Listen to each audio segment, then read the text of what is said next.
Morning hello cooking time. Everyone, good morning all of you. हेर्नुहोस् न, मेरो बिहानको 6 बजे होइन, अनि माथि चढ्नुपर्छ खाना पकाउनुलाई।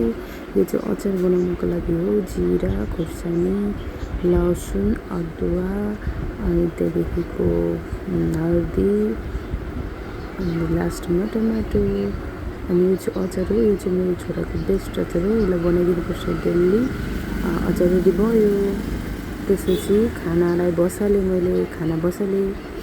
त्यसपछि अनि सब्जीको लागि जिरा पड्काएँ, अनि खोर्सानी पड्काएँ, अनि प्याज पनि पड्काएँ। त्यसपछि अनि हर्दी राखेँ, अनि त्यहाँदेखि बन्दा राखेँ। यो चाहिँ बुवाको लागि बनाएको बन्दा राखेँ, टमाटर राखेँ, अनि पाकिसक्यो, रेडी भयो बन्दाको सब्जी। धेरै पछि खाएको कि एकदम मिठो छ। अनि यो चाहिँ जिरा पड्काएँ, अनि प्याज पड्काएँ, आलु राखेँ, अनि खोर्सानी राखेँ, ठुलो खोर्सानी। अनि त्यसपछि भुटेँ मजाले।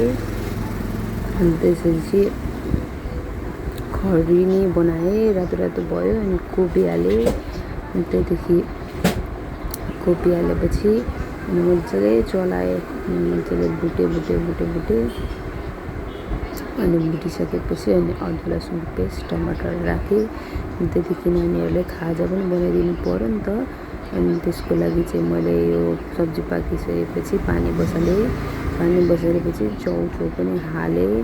अनि फ्राई गर्ने हो होइन, उमाल्ने मात्र होइन। अनि त्यही कारणले गर्दाखेरि